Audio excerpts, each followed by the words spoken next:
ตัวฟรีมารอบแรกของกิจกรรม The King of Fighter บ่ค่อยมีเวลาเฮ็ดคลิปลงจนตัวฟรีรอบที่2มาจึงได้ตัดต่อคลิปของกิจกรรมรอบแรกลงเดี๋ยวจะลงรอบที่2ต่อเนื่องให้เลยถึงเฮาจะมีตัวละครทุกตัวในตู้แล้วแต่เฮาก็จะเติมให้เบิ่งคือเก่าเพื่อบ่ให้เหงาฮู้ว่าหลายคนมักเบิ่งในการซุ่มเฮาจะมาซุ่มให้เบิ่งทั้งหมด3 ID เลย ID ตัวเองทั้ง2 ID แล้วก็ ID น้องชายอีกอันนึงสำหรับใครที่ยังบ่เคยซุ่มกิจกรรมนี้ซุ่ม10ครั้งแรกมาสิการันตีสกินคาริน่า 3,000 แต้มมัน ID ลักเฮามีครบแล้วมันก็เลยบ่ได้มีแต่ ID สำรองแล้วก็ ID น้องชายเฮาซุ่ม10ครั้งแรกมันก็ได้คาริน่ามาเลยถือว่าคุ้มค่าอยู่กับกิจกรรมตัวนี้เพราะว่าเฮาเติมเพียง250เพชรและใส่เพชร250เพชรเฮาก็จะได้ตั๋วฟรีมาประมาณ10ปลายตั๋วเฮาเอามาซุ่ม10ครั้งมันก็ได้คาริน่าตัวนึงก็ถือว่าคุ้มค่าสำหรับ ID ใหม่ๆแล้วก็ ID ที่ยังบ่มีสำหรับ ID ลักเฮานี่มีครบเบิดอยู่แล้วมาซุ่มให้เบิ่งซื่อๆต่อไปเดี๋ยวมาซุ่ม ID สำรองให้เบิ่งเติม250เพชรก็บ่แพงเนาะประมาณ100,000ปลายบางคนเติมน้ำฮั่นเนาะก็อาจจะบ่ฮอด100,000ซ้ำที่จริงเติม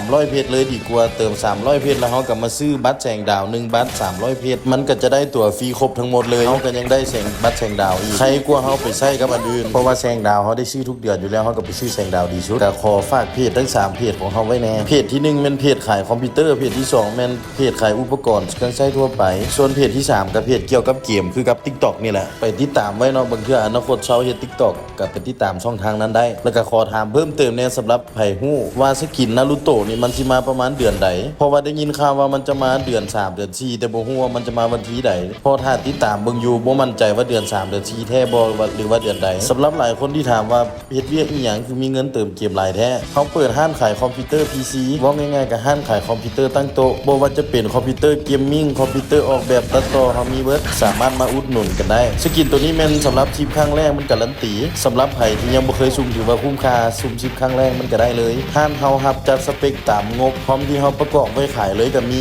พร้อมห้านเฮาส่วนหลายจะเน้นเป็นเกณฑ์ใหม่ราคาสูงขึ้นไปพร้อมเกณฑ์เก่าจะบ่ได้ขายแต่เกณฑ์ใหม่เลยมือ2จะเริ่มต้นประมาณ6ล้านส่วนมือ1จะเริ่มต้นประมาณ10ล้านอันนี้เฉพาะราคาคอมพิวเตอร์ยังบ่รวมจอบ่รวมอุปกรณ์รับเทิร์นคอมเก่ารับอัปเกรดคอมรับอนามัยคอมรับลงวินโดว์โปรแกรมแต่ก่อนเฮารับลงเกมแต่ปัจจุบันบ่ได้รับแล้วเพราะว่ามันใช้เวลาโดนในการลงเกมมันบ่คือพวกวินโดว์โปรแกรมนี่แป๊บเดียวก็แล้วส่วนเกมนี่เกมนึงนี่ใช้เวลาโดนบางคนลงหลายเกมยังใช้เวลาเป็นมื้อก็มีก็เลยบ่ได้รับแล้วปัจจุบันรับแต่อัปเกรดคอมอนามัยคอมแปลงคอมลงวินโดว์และโปรแกรมพื้นฐานรับจัดสเปคตามงบบ่ว่าจะเป็นมื้อ1หรือมื้อ2แต่ส่วนหลายห้านเฮาอะไรมื้อ1จะหลายกว่ามื้อ2อะไรมื้อ2จะบ่ค่อยมีถ้าว่าบ่สภาพดีอีหลีเฮาบ่เอามาขายโน้ตบุ๊กก็พอมีอยู่แต่ว่าบ่ได้หลายเท่า PC ย้อนหยังจึงมีน้อยเพราะว่าเฮาบ่ได้รับซื้อโน้ตบุ๊กเฮารับแต่เฉพาะตั้งโต๊ะโน้ตบุ๊กส่วนหลายมันเขาเจ้าเอามาเทิร์นคอมเฮาเลยรับเอาไว้ถ้าให้รับซื้อนี่คือสิบ่ได้รับซื้อเพราะว่าเฮาเป็นห้านคอมพิวเตอร์ตั้งโต๊ะส่วนจอคอมอุปกรณ์เกมมิ่งมือเกมอีหยังเฮามีครบเลยมันเลือกเบิ่งตัวจริงหน้าห้านได้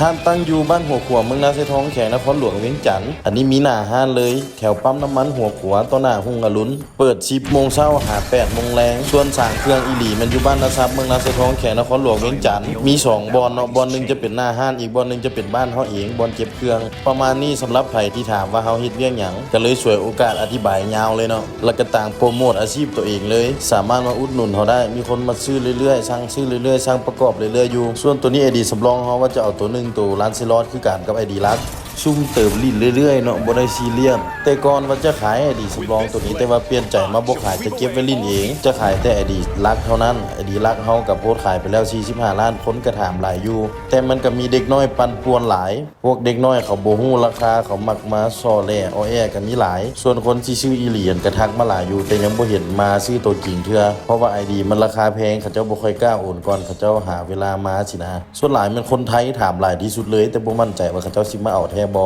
แต่เฮาก็ยังโพสต์ขายไปเรื่อยๆแหละเนาะจนกว่าจะมีคนกล้าโอนกล้าเอากล้ามาเอาตัวจริงขายแต่ ID ลักออกเพราะว่าบ่ได้ลิ้นจงไว้มันก็เสียดายสกินมันหลายจะจงไว้แต่ ID สำรองตัวเฮาลิ้นเองนี่ตอนนั้น ID สำรองตัวนี้ก็โพสต์ขายไป4ล้านคนก็ถามหลายอยู่แต่เปลี่ยนใจบ่ขายจักหน่อยขายเบิด2 ID สิบ่มี ID เหลือลิ้นเองเลยบัดอยากกลับมาลิ้นเพราะว่าถ้าไอ้ขาย ID ลักออกเฮาก็ลบเกมทิ่มแล้วนี่แต่ถ้ามันขายได้ก่อนเพราะว่าซุมื้อนี้ยังเฮ็ดคลิปลงยังลิ้นอยู่นี่ก็ย้อนว่า ID ลักมันยังขายบ่ออกยังบ่ทันอยากลบออกเทื่อเดี๋ยวจะ เอาเกมอื่นมาซุ่มให้เบิ่งแทนถ้าเกมนี้มันขายออกเพราะว่าที่จริงเฮาลิ้นหลายเกมแต่เฮาบ่ได้ถ่ายลงซื่อๆถ้าติดตามเบิ่งอนาคตถ้า ID รักขายออกจะเฮ็ดเกมอื่นให้เบิ่งม่วนๆส่วนตัวนี้เป็น ID น้องชายเอามาการันตีว่าซุ่ม10ครั้งมันจะการันตีโต 3,000 แต้มแท้บ่จักหน่อยหลายคนสิบ่เชื่อว่ามันการันตีแท้แล้วสิบ่กล้าเติมเอามาให้เบิ่งเลยว่ามันการันตีแท้เด้ให้น้องชายเติมซุ่มลองเบิ่งมันก็ได้แท้ฉะนั้นเหี่ยวพากันไปเอาเพราะว่ากิจกรรมรอบ2มันมาแล้ว